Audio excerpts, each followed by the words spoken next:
Oui, nous allons donc réfléchir ensemble à ce mot étrange, le mot différence. Comme introduction, je pense que le mieux c'est de vous dire dans quelles conditions le livre qui s'appelle Éloge de la différence, qui est paru il y a pas loin de 30 ans, a été diffusé. J'étais à l'époque j'étais plus jeune, mais j'étais nouveau chercheur en génétique, et j'ai commis 2 bouquins, plein d'équations, qui expliquaient comment, grâce aux mathématiques, on peut mieux exprimer le processus de l'évolution, la fameuse évolution des êtres vivants. Et j'avais en particulier sorti dans les années 78, je crois, un livre qui s'appelait Concept en génétique des populations. Et il est tombé, je ne sais comment, sous les yeux de Bernard Pivot, vous savez, de la télé. Et Bernard Pivot a regardé ça, a reculé horrifié, il m'a dit, de 2 choses l'une, où il y a un message là-dedans. Et vous êtes coupable, car ce message-là, personne ne peut le trouver dans votre livre. Il est trop camouflé par les mathématiques. Ou bien il n'y a pas de message, et vous vous fatiguez pour pas grand-chose. Alors effectivement, c'était une équation de 120 pages. Persuadé qu'il y avait réellement un message, alors j'ai réécrit mon livre, et c'est devenu L'éloge de la différence, qui cette fois-ci est écrit non plus en mathématiques, mais en français. Et puis il a eu du succès, et ça a été le début de toute une série de livres, dont le prochain, je suis en train de le terminer, ça sera pour le mois de septembre. Et de quoi s'agit-il? Au fond, il s'agit d'une compréhension un petit peu meilleure qu'elle n'est obtenue en général, de ce fait que sur notre Terre s'est produit un événement assez étonnant qui a été l'apparition de la différence. Cette différence, elle n'est pas arrivée tout de suite. N'hésitez pas à entrer. Cette différence, elle est marquée par les êtres vivants. Mais qu'est-ce que c'est qu'un être vivant? On peut commencer par là, et comme je suis généticien, c'est le point de départ tout naturel. Qu'est-ce que c'est qu'un être vivant? Qu'est-ce que c'est la vie? Allez regarder dans un dictionnaire et vous allez être déçus. Dans le gros dictionnaire Robert, on vous dit la vie, c'est le propre des êtres qui sont nés et qui ne sont pas encore morts. Qu'un dictionnaire définisse la vie par le fait qu'on n'est pas mort, ce qui effectivement est vrai, mais n'apporte pas grand-chose à la compréhension, ça prouve bien qu'il y a une difficulté. En fait, la vie, très probablement, n'est pas définissable. La vie, c'est un mot dont on peut se passer. On a fait, en effet, une découverte majeure il y a exactement 50 ans, au mois d'avril 1953, lorsque 2 chercheurs, Crick et Watson, un américain, un anglais, ont découvert comment fonctionnait une certaine molécule dont les enfants maintenant entendent parler dès la 4e, je crois bien, la molécule ADN. Cette molécule ADN, la double hélice pour ceux qui savent ce que c'est, on la connaît bien maintenant, elle a une propriété essentielle, c'est qu'elle est capable de se dédoubler.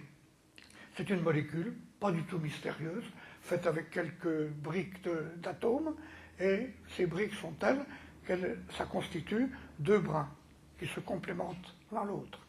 Et puis de temps en temps, les 2 brins se séparent, et chacun reconstitue le brin complémentaire. Si bien qu'on est en présence du seul objet, à notre connaissance, qui soit capable de faire un double de lui-même. Il y a un ADN, les 2 brins se séparent, chacun reconstitue son complémentaire, il y a 2 ADN. Puis il y en a 4, puis il y en a tant qu'on veut. Autrement dit, c'est un objet capable de se cloner, comme on dit maintenant. Et un clonage, au fond, qui n'a rien de mystérieux. Et on s'est aperçu depuis, à partir de 1953, que tout ce qui se passait chez les êtres que l'on dit vivants, que ce soit une bactérie, que ce soit un chimpanzé, vous, moi, n'importe quoi, tout ce qui est vivant peut être expliqué par des mécanismes chimiques qui sont générés par la présence de l'ADN.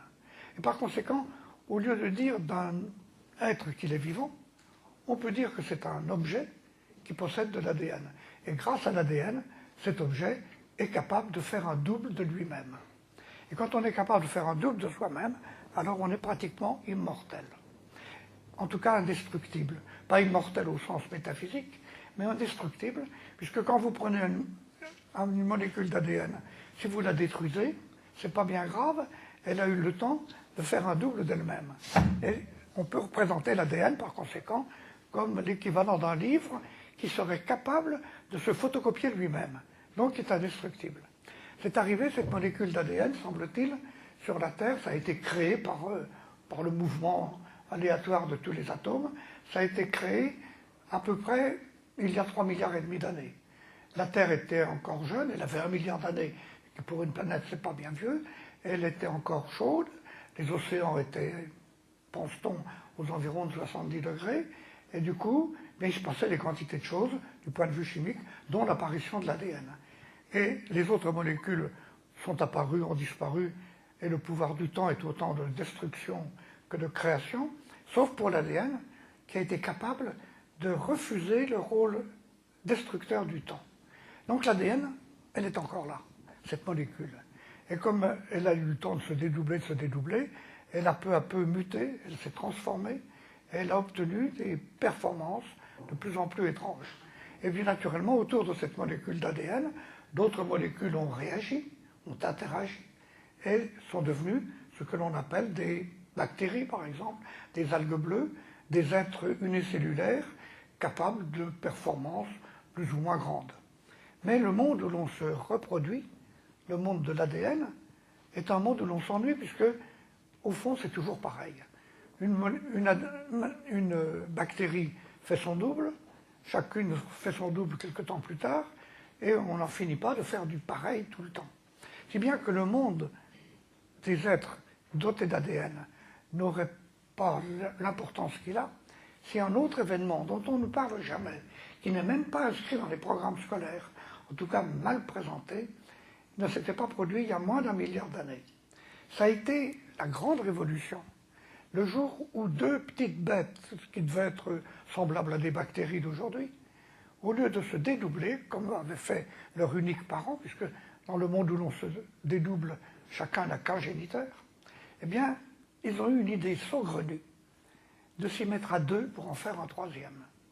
Et je vous assure qu'il fallait vraiment une sacrée imagination pour oser dire, dans un monde où depuis 2 milliards au moins d'années, tout le monde faisait son double, eh bien moi je ne vais pas faire mon double.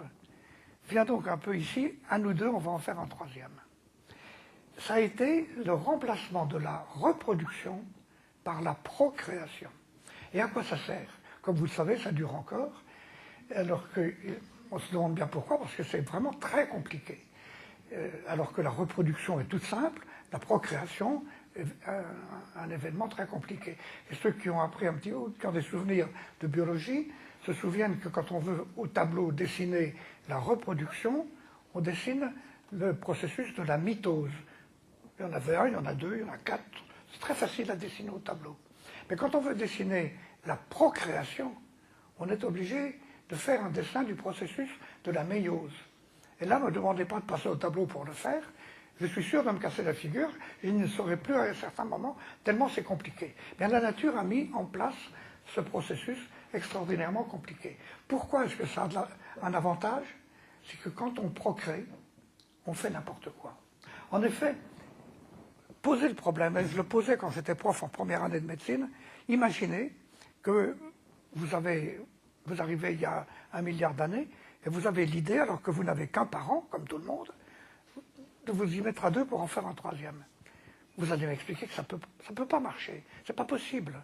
En effet, si on les ajoute tous les deux, ben, il y aura 2 fois plus d'informations que sur chacun des géniteurs. Ça va s'accumuler à toutes les générations, ça ne va pas tenir le coup. Et puis, comment peut-on avoir des êtres qui sont unitaires s'ils ont 2 sources? C'est ce que disaient les Grecs, vous savez. Les Grecs disaient un individu, qui est un être indivisible, ne peut pas avoir 2 sources. Donc nous autres, les êtres humains, par exemple, nous n'avons qu'une source. Apparemment, je sais bien, il faut être 2. Mais c'est un détail technique, c'est une apparence. Dans le fond des choses, il n'y en a qu'un des 2 qui joue. Alors c'est le père ou la mère? Bon, la réponse était évidente, évidemment, c'est le père. La mère ne peut pas quand même faire toute seule un bébé. Par conséquent, mais vous voyez, sans vouloir trop préciser, que du coup, voilà une erreur du point de vue de la science qui a des conséquences sociales. Car on peut dire, tout être vivant, en particulier tout être humain, a une source, son père. ça donne de l'importance à son père, et ça permet de regarder la mère comme un détail technique.